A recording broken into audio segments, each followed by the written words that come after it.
El teniente coronel del ejército, Héctor Varela, con uniforme y sable de rigor, sale confiado de su casa. Inesperadamente un hombre le corta el paso.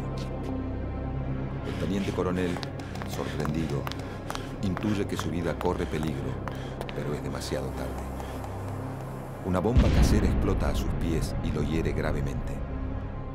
Con las piernas lastimadas, mientras se sostiene de un árbol, intenta desenvainar su sable, pero el agresor, también herido por la explosión, le dispara 5 veces.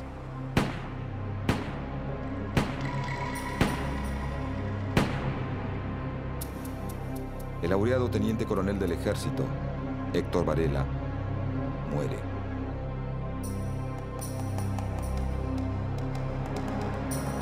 Su asesino es detenido a solo 2 cuadras sin oponer resistencia. Es un anarquista alemán y se llama Kurt Wilkens.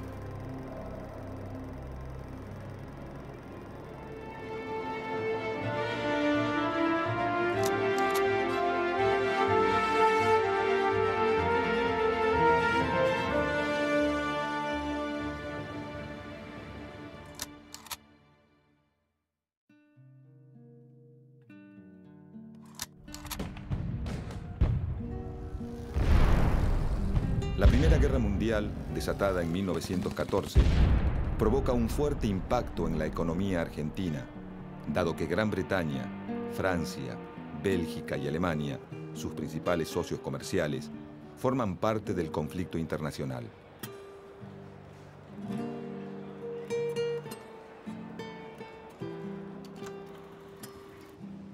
Esta situación frena el ingreso de capitales, disminuye la exportación, reduce la cantidad de barcos que circulan entre Europa y Sudamérica y provoca la escasez de insumos y productos terminados. Para los trabajadores argentinos, la crisis significa escasez de empleo.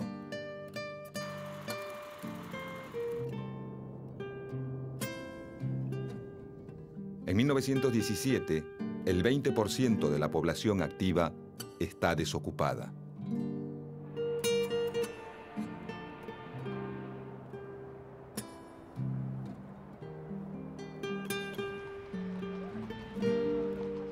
Caen los salarios nominales y la desocupación le quita fuerza a las huelgas como herramienta de lucha y negociación.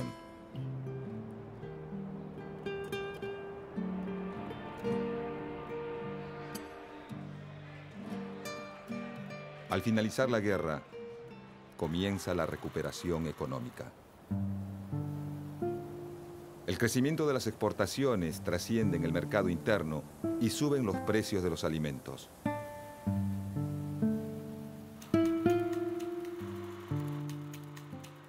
Al mismo tiempo aumenta la demanda de mano de obra y esto mejora la posición de los trabajadores que comienzan a reclamar mejores salarios.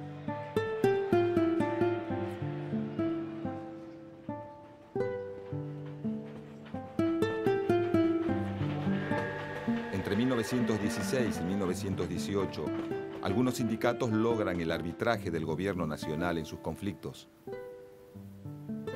Entre ellos los sindicatos que agrupan a los trabajadores ferroviarios y portuarios. El gobierno de Hipólito Yrigoyen es el primero en intervenir en las negociaciones de salarios entre sindicatos y empleadores.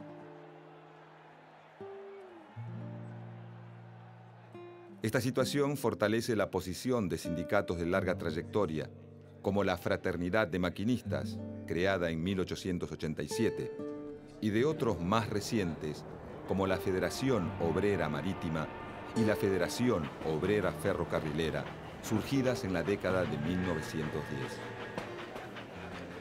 Su capacidad de frenar el transporte en momentos clave les permite obtener, muy tempranamente, conquistas salariales, de condiciones de trabajo e incluso de seguridad social. En diversas zonas urbanas como Rosario, Buenos Aires y el Gran Buenos Aires, el crecimiento del frigorífico industrial dedicado a la exportación y el de industrias orientadas al consumo local aumenta el número de trabajadores permanentes.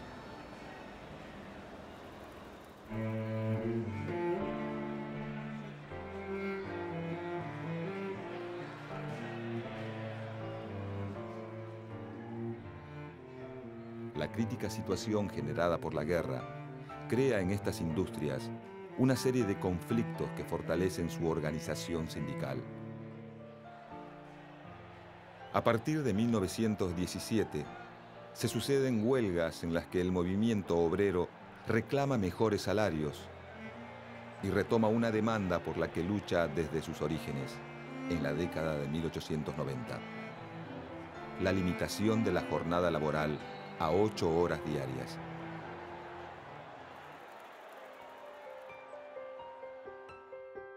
Con el acceso al Parlamento de legisladores del Partido Socialista, se elaboran las primeras leyes obreras.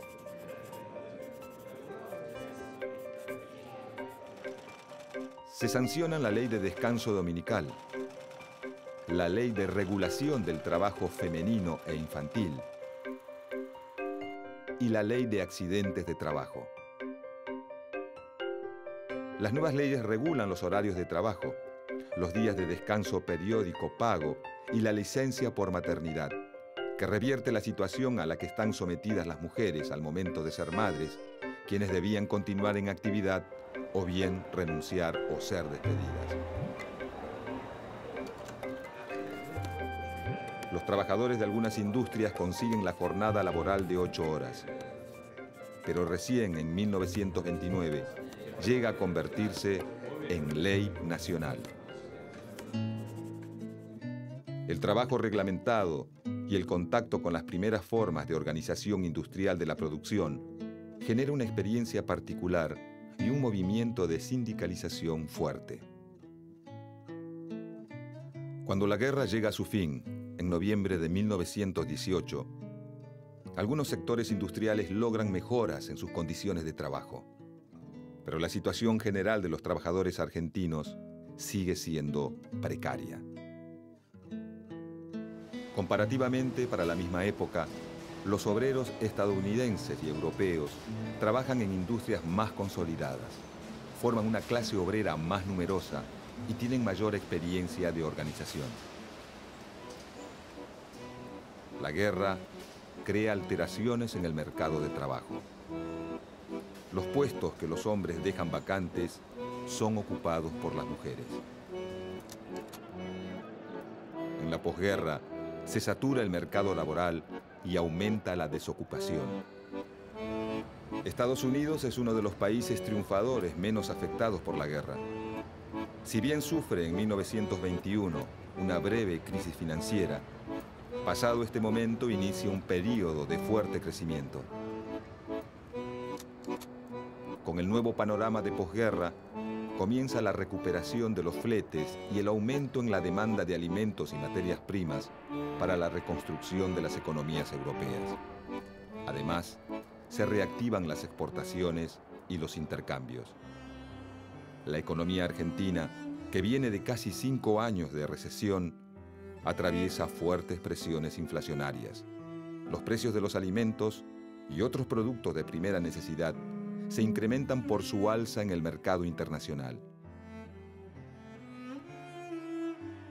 Los trabajadores reclaman la suba de sus salarios para compensar el deterioro de su nivel de vida.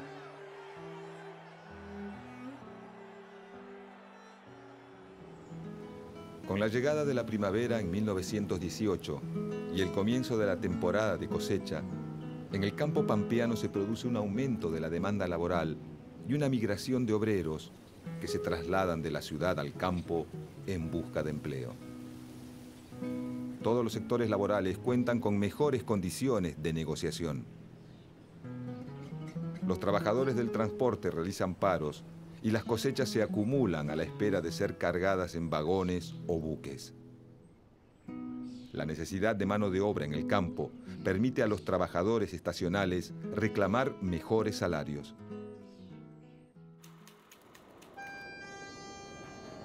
La migración de la ciudad al campo mejora la posición negociadora de los trabajadores urbanos. El gobierno de Hipólito Yrigoyen inicia una nueva forma de vinculación con los obreros a través de la mediación en los conflictos laborales.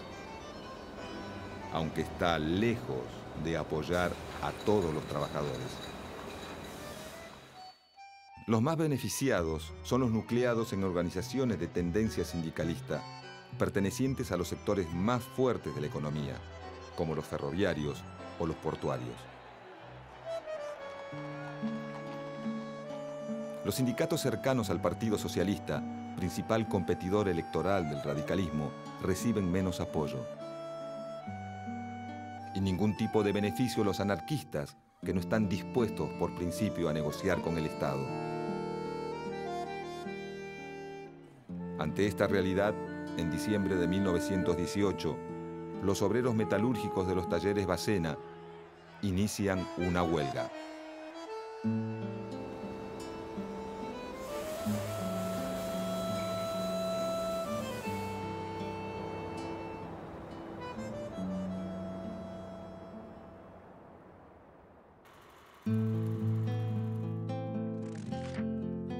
Los obreros de los talleres Bacena reclaman aumentos salariales y reducción de la jornada de trabajo a 8 horas.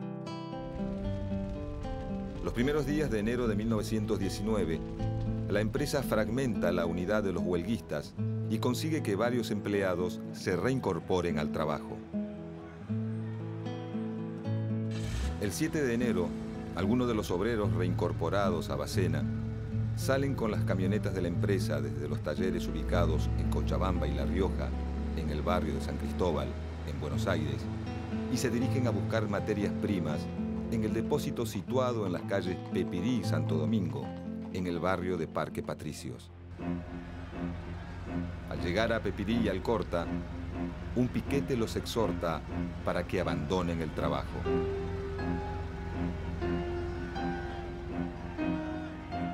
Frente a la negativa, los huelguistas les arrojan piedras y maderas y los rompehuelgas responden con balas.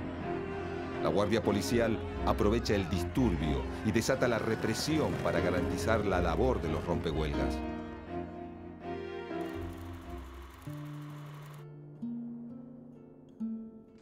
El enfrentamiento deja 3 heridos en las fuerzas represivas y entre los obreros 4 muertos y 30 heridos, algunos de los cuales fallecen más tarde.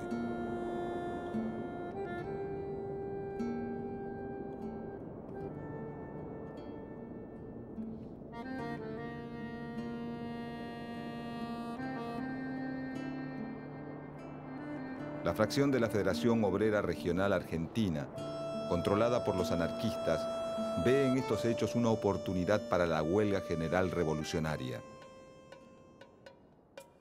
Convoca el paro para el 9 de enero y organiza distintas formas de acción insurreccional.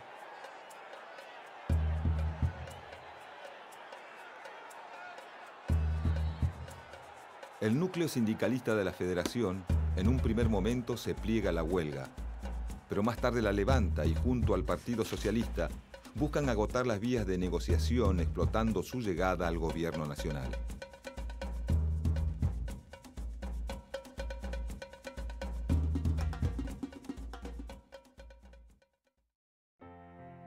El 9 de enero se dispone también como fecha para sepultar a las víctimas. El cortejo fúnebre se convierte en un acto de protesta contra la represión policial.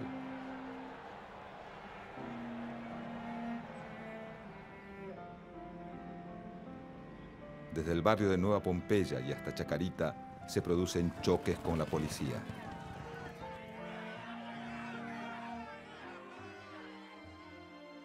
Al llegar al cementerio, las fuerzas policiales abren fuego contra la columna de obreros. Mientras tanto, en la planta de Bacena se cierra el acceso.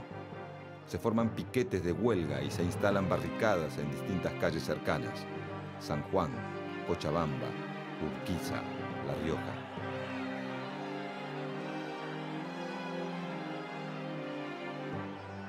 La prensa oficial anuncia que los obreros muertos suman 40. La prensa obrera cuenta un centenar y más del doble de heridos.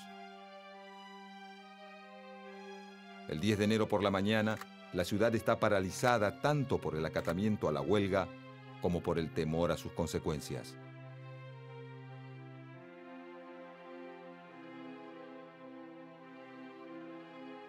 Los enfrentamientos, choques, piquetes y barricadas se multiplican en los barrios obreros de Once, San Cristóbal, Parque Patricios y Boedo. El general de Lepián, a cargo de la guarnición de Campo de Mayo, moviliza las tropas hacia la ciudad en espera de que el presidente Hipólito Yrigoyen le dé al ejército la orden de reprimir. Luego de unas horas de incertidumbre, que algunos entienden como vacilaciones del presidente y otros como un intento de golpe de Estado, Yrigoyen ordena la intervención militar en la ciudad de Buenos Aires y designa a de Lepián a cargo de la operación.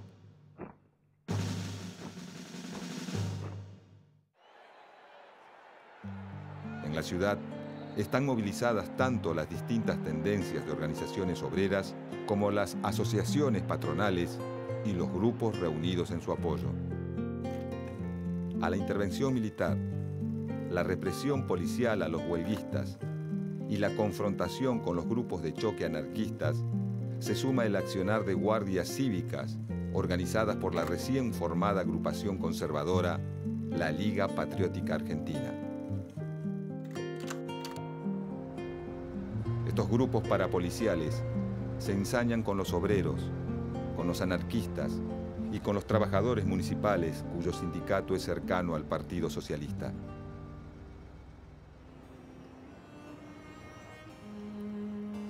Las fuerzas represoras despliegan sus ataques, particularmente en los barrios donde se concentra la colectividad judía, como Once y Villa Crespo, por considerarlos rusos y por eso sospechosos de revolucionarios.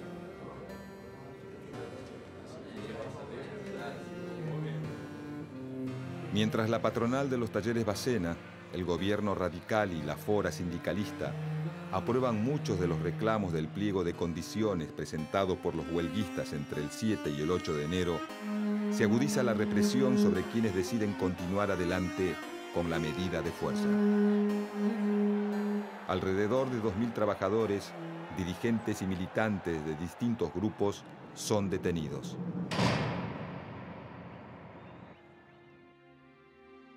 Las acciones organizadas por los obreros más radicalizados continúan por 3 días hasta el 13 de enero. La represión policial y militar también. La Semana Trágica no es la primera confrontación entre trabajadores y patrones, ni la única durante este año, pero sí una de las más sangrientas. Los reclamos a lo largo de todo el territorio nacional no se detienen. Durante 1919, cerca de 50 huelgas reúnen unos 10.000 trabajadores.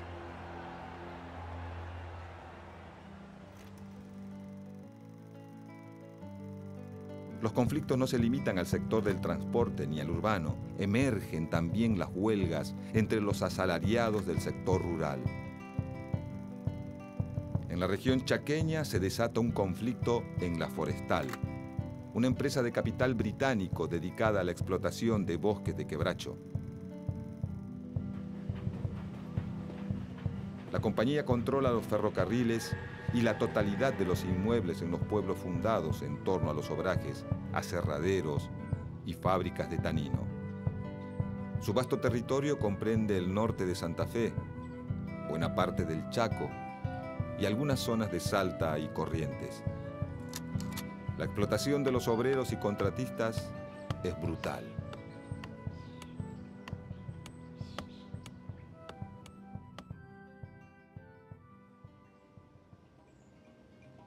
En 1919, los trabajadores de La Forestal presentan un pliego de condiciones que demanda aumento de los jornales, turnos limitados a 8 horas y la suspensión de los despidos.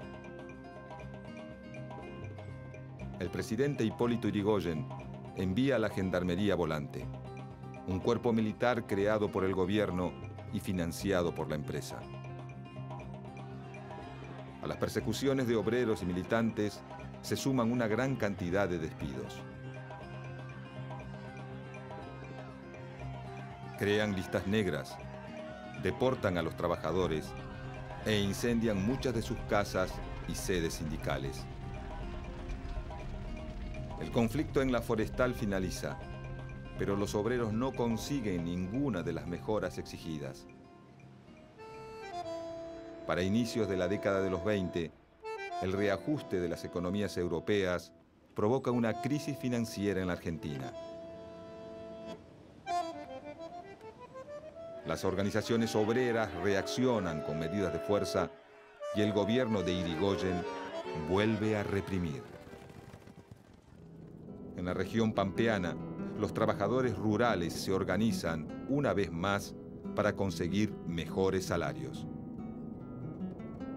Se producen huelgas en la zona cerealera del norte de la provincia de Buenos Aires, sur de Santa Fe, Córdoba y la zona triguera en torno a Tres Arroyos. La escalada de la protesta obrera se da también entre los trabajadores de las estancias ovejeras en Santa Cruz, donde hacia fines de 1920 se inicia un nuevo conflicto. Los trabajadores rurales se organizan y exigen a sus patrones mejores condiciones de trabajo. La represión policial contra los delegados sindicales es feroz. Lejos de doblegar la protesta, la resistencia obrera se intensifica. El presidente Irigoyen envía al teniente coronel Varela a parlamentar. Los obreros aceptan la mediación, deponen las armas y entregan a los rehenes. El conflicto parece haber llegado a su fin y Varela regresa a Buenos Aires. Pero en la Patagonia, la continua represión por parte de la Liga Patriótica generan malestar entre muchos de los trabajadores.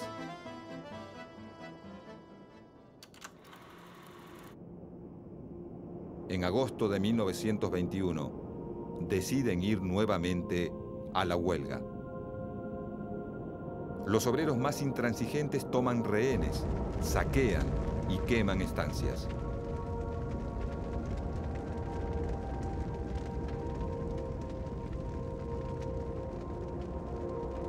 El gobierno nacional califica sus acciones de subversión armada y bajo el imperio de la ley marcial Irigoyen envía a Varela, esta vez al mando de las tropas regulares del ejército, la policía territoriana y la Liga Patriótica para terminar con la insurrección.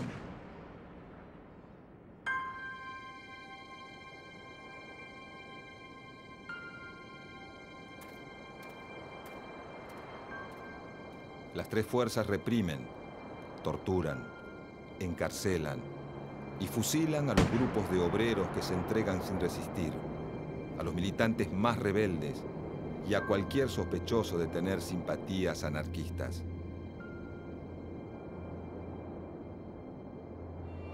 La represión finaliza por pedido de los terratenientes que temen quedarse sin mano de obra. El gobierno recibe con honores al teniente coronel Varela, responsable de las acciones en la llamada Patagonia Trágica, con más de 1.500 obreros muertos y 600 detenidos y torturados. Quienes quedan en libertad sufren como represalia la reducción de sus salarios en un 50%. Hacia 1922, la recuperación de la economía argentina apoyada en la mejora del mercado internacional reduce las tensiones. Aumenta la demanda de trabajo y se recupera el flujo inmigratorio para mano de obra perdido a principios de siglo.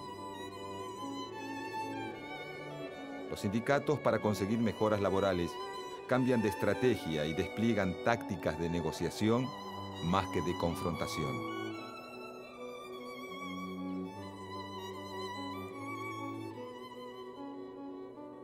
La mejoría económica y la represión despiadada sufrida por el naciente movimiento obrero imponen un período en el cual las diferentes formas de reclamos disminuyen la violencia en sus acciones. Pero los ideales de dos mundos diametralmente opuestos son irreconciliables.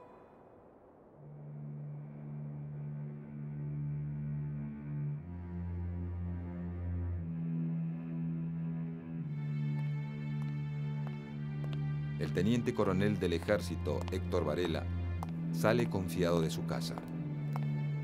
Inesperadamente, un hombre le corta el paso y le arroja una bomba casera que explota a sus pies y lo hiere gravemente.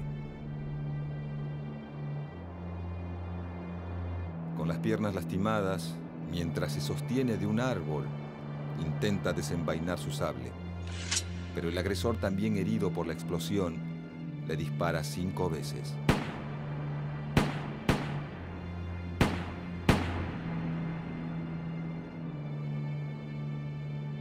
El teniente coronel del ejército, Héctor Varela, muere.